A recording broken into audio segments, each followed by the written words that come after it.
know how sometimes I'll make fun of you guys for certain envy traits that I pick up on? Bengals envy is the one that I really can't stand. People who just look at Joe Burrow and T. Higgins and Jamar Chase and they have Bengals envy. Instead of being more constructive and thinking about how to beat them, it's Bengals envy. I have admitted to you in the past having Eagles envy. I'm going to explain to you today why I was right to feel that envy. Good morning to you. Good Monday morning. I'm Dejan Kovacevic of DK Pittsburgh Sports, and this is a rather unusual episode of Daily Shot of Steelers.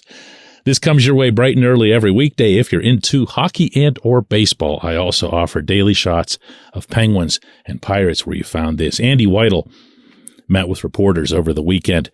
It was an interesting event unto itself, meaning that there hadn't previously been someone of his position who'd come out and spend time with us reporter types. That was always left the broader speaking about the draft class to Mike Tomlin and to Kevin Colbert, and they would sit next to each other. Now, throughout this past draft, you saw Tomlin and Omar Khan do that, both after the first-round pick and then after the entire class was amassed. But a week later, it was arranged that Weidl, who is, of course, Khan's assistant and the man most responsible for drawing up the actual draft board from which everything was executed. It's their foundation to the process. So that was a welcome development.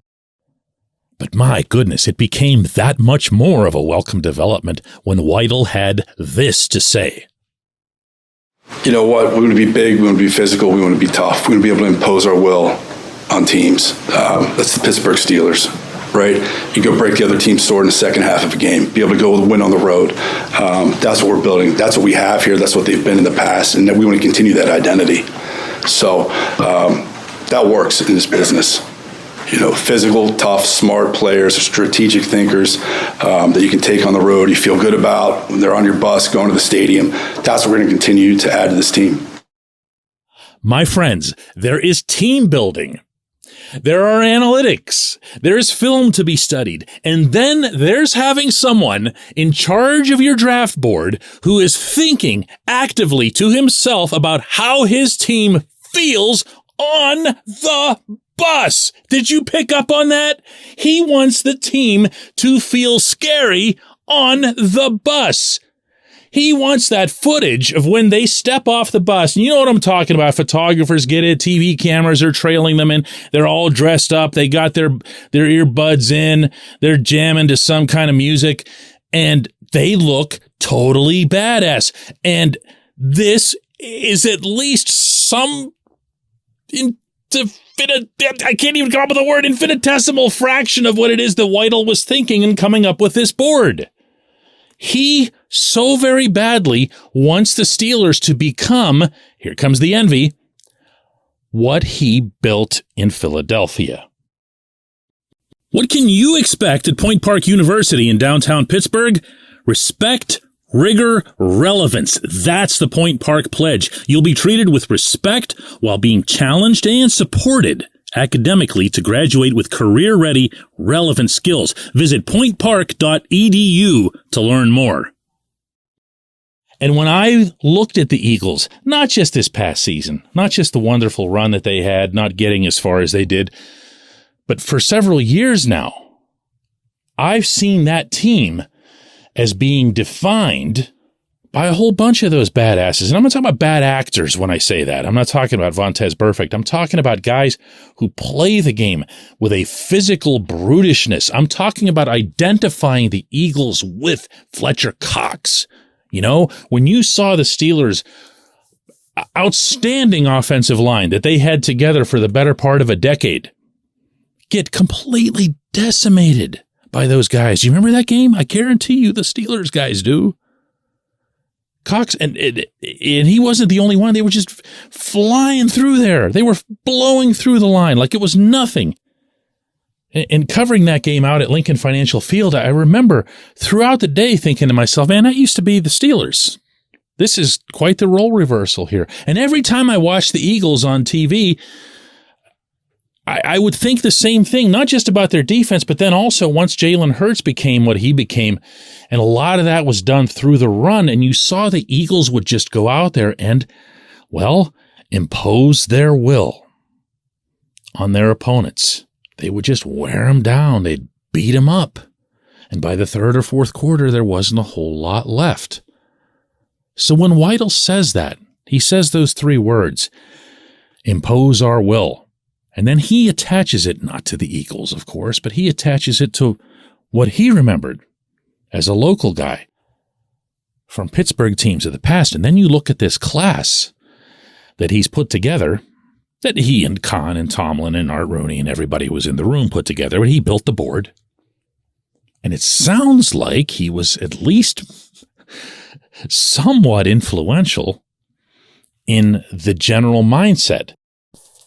I could envision a scenario where once Weidl was hired, of course he and Khan were hired jointly, that they spend, as all football people do, a whole lot of time going through film. And one of the things that I'm sure would have turned the stomach of someone like Weidl, given what he had achieved across the Commonwealth, was to say, wow, man, you guys are you're getting stampeded here. What are you doing? These don't look like the Steelers I grew up with. What are you doing? And what do you know? The next thing, the Steelers take a look at an offensive line that everybody thought was at least kind of, not everybody, but a lot of people thought was at least kind of okay or getting better or something. And they threw Kevin Dotson right out of there and brought in Isaac Seumalo from where? Right, Philadelphia, to take his place at left guard. And from there, they arrange their first pick in the draft to include a trade up to get what now couldn't be clearer was their number one priority. I'd felt that beforehand, but this proved it, in a left tackle. And bringing in Broderick Jones, who's enormous. And Broderick Jones, who on one hand looks like the nicest guy in the world, like a totally sweet kid, this really soft smile. And if you saw those pictures the Steelers passed out of him visiting the Pittsburgh Zoo and making friends with the animals. And on the other hand, he's got to be the one guy who's walking onto the field right now even for a practice where you're thinking to yourself, I'm not lining up against that. Get out of here. No, thanks, man. I'm going to go collect grocery carts in the parking lot for a living. It's been fun, everybody. Bye-bye. That's what he looks like. Broderick Jones, will be spectacular on the bus, okay? He'll be spectacular getting off the bus. He'll be spectacular walking down that tunnel. And I just love the fact that that's part of their thinking. It's so cool. When we come back, J1Q. Luxembourg, Garbett, Kelly, and George. LGKG is a personal injury law firm in Western Pennsylvania that represents people hurt in car accidents or who need help with workers' comp or medical malpractice. When the attorneys at LGKG make you a promise, they keep it.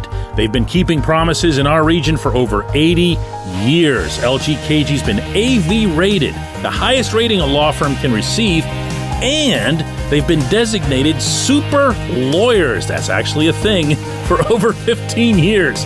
It's a rare combination. LGKG has offices in Cranberry, Newcastle, Beaver Falls, Butler, and Elwood City. Learn more about them by visiting lgkg.com or by calling 888-842-5454. LGKG.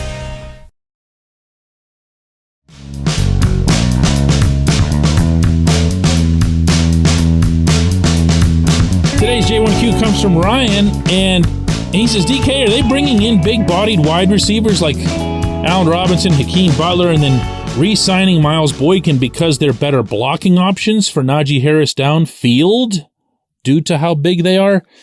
No. If you had taken out the word downfield from your question, I would have agreed with you 100%. But what you sound like you're implying here is that maybe that they would get the ball to Najee through the air more often. We didn't see that all too frequently this past season. I don't see that happening. I don't see that as being something that's any kind of set in stone page in the Matt Canada playbook, to try to find a nice way to put that.